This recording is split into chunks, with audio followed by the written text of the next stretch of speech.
വിനോദ് കൂടിയുണ്ട്. വിനോദ്, DGP ഇന്ന് സർക്കാരിന് റിപ്പോർട്ട് കൈമാറും. ഇതിന്റെ സാങ്കേതിക നടപടിക്രമം ആഭ്യന്തര സെക്രട്ടറിക്ക് കൈമാറി അത് പിന്നീട് മുഖ്യമന്ത്രിക്ക് കൈമാറുക, അങ്ങനെയല്ലേ സാധാരണ നടപടിക്രമം? അപ്പോൾ സ്വാഭാവികമായും ഇതിൽ DGP എന്തെങ്കിലും കൂട്ടിച്ചേർക്കലുകളോ ശുപാർശകളോ നടത്താറുണ്ടോ ഇത്തരം റിപ്പോർട്ടുകളിൽ? എന്താണ് ഇതിന്റെ നടപടിക്രമങ്ങൾ ഇന്ന് നടക്കാൻ പോകുന്നത്?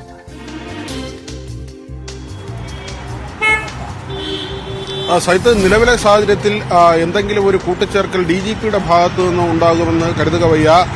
ഈ റിപ്പോർട്ട് അതേപടി ഏതാണ്ട് 1400 പേജുള്ള റിപ്പോർട്ടാണ്. ഈ റിപ്പോർട്ട് അതേപടി സർക്കാരിന് കൈമാറുക എന്ന നടപടിക്രമമായിരിക്കും DGP പൂർത്തിയാക്കുക. ഹോം സെക്രട്ടറിക്കാകും ഇത് കൈമാറുന്നത്. തുടർന്ന് മുഖ്യമന്ത്രിയുടെ കൈകളിലേക്ക് എത്തും. മുഖ്യമന്ത്രിയാണ് ഇക്കാര്യത്തിൽ ഒരു അന്തിമ തീരുമാനമെടുക്കേണ്ടത്. ഈ റിപ്പോർട്ട് അംഗീകരിക്കണമോ അല്ലെങ്കിൽ തള്ളണമോ എന്ന തീരുമാനമെടുക്കേണ്ടത്, അതിന്റെ ഒരു അന്തിമമായ തീരുമാനം മുഖ്യമന്ത്രിയുടേതാകും. അതിനുശേഷമായിരിക്കും തുടർ നടപടികൾ. ഇപ്പോഴത്തെ സാഹചര്യം, അത് രാഷ്ട്രീയ സാഹചര്യം അരുൺ വിശദീകരിച്ചു.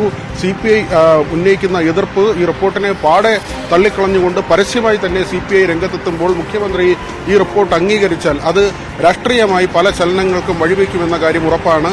അതല്ലെങ്കിൽ സർക്കാരിന് മുന്നിലുള്ള ഒരു വഴി, ഇതിന്മേൽ വീണ്ടും ഒരു അന്വേഷണം. അതായത് ഇപ്പോൾ ആരോപണ വിധേയനാണ് ADGP MR അജിത് കുമാർ. അദ്ദേഹമാണ് ഈ അന്വേഷണ റിപ്പോർട്ട് തയ്യാറാക്കിയത്. അതുകൊണ്ട് തന്നെ മറ്റൊരു സംവിധാനം, ഒന്നുകിൽ ആഭ്യന്തര സെക്രട്ടറിയുടെയോ ആഭ്യന്തര വകുപ്പിന്റെയോ ഒരു അന്വേഷണം, അല്ലെങ്കിൽ DGPയുടെ മേൽനോട്ടത്തിൽ ഇക്കാര്യങ്ങൾ വീണ്ടും പരിശോധിക്കാനുള്ള നടപടിക്രമങ്ങൾ, അതിലേക്ക് സർക്കാരിന് പോകാം.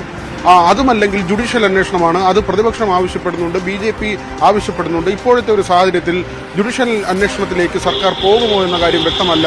പ്രതിപക്ഷമാകട്ടെ കാര്യങ്ങൾ ഒന്നുകൂടി ബലപ്പെടുത്തുകയാണ്, അല്ലെങ്കിൽ ശക്തമാക്കുകയാണ്. തൃശൂർ പൂരവുമായി ബന്ധപ്പെട്ട് വിശദീകരണ യോഗം വിളിക്കാൻ തീരുമാനിച്ചിട്ടുണ്ട്. തേക്കിൻകാട് മൈതാനത്ത് വിശദീകരണ യോഗം വിളിക്കുക. അതിനെ തുടർന്ന് വരുന്ന സഭാ സമ്മേളനമാണ്. സഭയ്ക്കകത്തും പുറത്തും ഈ വിഷയം ഉയർത്തിക്കൊണ്ടുവരിക എന്നത് തന്നെയാണ് അതിൽ അടിസ്ഥാനമാക്കുന്നത്. തൃശൂർ പൂരം അലങ്കോലമായി എന്ന് പറയുമ്പോൾ അത് എവിടെയാണ് ഊന്നി നിൽക്കുന്നത് എന്നാണ് നമ്മൾ പരിശോധിക്കേണ്ടത്. RSS കൂടിക്കാഴ്ചയിലാണ് അതിനെ കൊണ്ടുവയ്ക്കുന്നത്. ADGPയും 2 RSS നേതാക്കളുമായി നടത്തിയ കൂടിക്കാഴ്ച, ദത്താത്രേയയും അതോടൊപ്പം തന്നെ റാം മാധവുമായി അടുത്തടുത്ത ദിവസങ്ങളിൽ 10 ദിവസത്തെ ഇടവേളകളിൽ ADGP 2 ജില്ലകളിലായി കൂടിക്കാഴ്ച നടത്തി. ഇതിന്റെ ആവശ്യം എന്തായിരുന്നു എന്നാണ് ബിനോയ് വിശ്വം ഉൾപ്പെടെ CPIയുടെ പ്രധാനപ്പെട്ട നേതാക്കൾ ചോദിച്ചത്. ഇക്കാര്യത്തിൽ തൃപ്തികരമായ ഒരു വിശദീകരണം നൽകാൻ ഇതുവരെ ADGPക്ക് കഴിഞ്ഞിട്ടില്ല. വ്യക്തിപരമായ കൂടിക്കാഴ്ച ആണ് എന്ന് പറയുമ്പോഴും ഇത്രയും ഉന്നത സ്ഥാനത്തിരിക്കുന്ന ഒരാൾ, പ്രത്യേകിച്ച് ക്രമസമാധാന ചുമതല വഹിക്കുന്ന ഒരാൾ, മറ്റ് ചില സുഹൃത്തുക്കളുമായി അദ്ദേഹത്തോടൊപ്പം മറ്റ് ചില ബിസിനസ്സുകാർ കൂടി ഉണ്ടായിരുന്നു എന്നാണ് മനസ്സിലാക്കുന്നത്. ആ തരത്തിൽ എന്തിനെ ഈ കൂടിക്കാഴ്ച നടത്തിയെന്നതാണ് പ്രധാനമായും ഉയർന്നു വരുന്ന ചോദ്യം. അക്കാര്യങ്ങളിൽ സർക്കാർ വിശദീകരിക്കേണ്ടി വരും. EP ജയരാജന്റെ അനുഭവം മുന്നിലുണ്ട്. കാരണം അദ്ദേഹം കേരളത്തിന്റെ പ്രഭാരി, അദ്ദേഹവുമായി BJP നേതാവ് അദ്ദേഹത്തിന്റെ വീട്ടിലേക്ക് വരുന്നു, പുറത്തേക്ക് പോകുന്നു. ഒരു രാഷ്ട്രീയ ചർച്ച പോലും നടന്നിട്ടില്ല. പ്രകാശ് ജാവദേക്കറുമായി അദ്ദേഹം തന്റെ വീട്ടിലേക്ക് വരിക മാത്രമാണ് ചെയ്തതെന്ന് EP ജയരാജൻ വിശദീകരിച്ചിട്ട് പോലും പാർട്ടിയിൽ അദ്ദേഹത്തിന് നേരിടേണ്ടി വന്ന സാഹചര്യം നമുക്ക് മുന്നിലുള്ള അനുഭവമാണ്. ഇടതുമുന്നണി കൺവീനർ സ്ഥാനത്ത് നിന്ന് EP ജയരാജൻ പുറത്തു പോകുന്ന നിലയുണ്ടായി. അവിടെയാണ് MR അജിത് കുമാർ സംരക്ഷിക്കപ്പെടുന്നത്. കാരണം തീവ്രത പരിശോധിച്ചാൽ BJP നേതാവിനെയാണ് EP Jayarajan കണ്ടതെങ്കിൽ അതിനുമപ്പുറത്ത് RSS നേതാക്കളുമായാണ് MR Ajith Kumar കൂടിക്കാഴ്ച നടത്തിയത്. EP ജയരാജന് നടപടി വരികയും EP ജയരാജൻ പുറത്തു പോവുകയും ചെയ്യേണ്ടി വരുമ്പോൾ MR അജിത് കുമാർ സംരക്ഷിക്കപ്പെടുന്നു. അത് മുഖ്യമന്ത്രിയാണ് അങ്ങനെ ഒരു കവചം തീർക്കുന്നത്.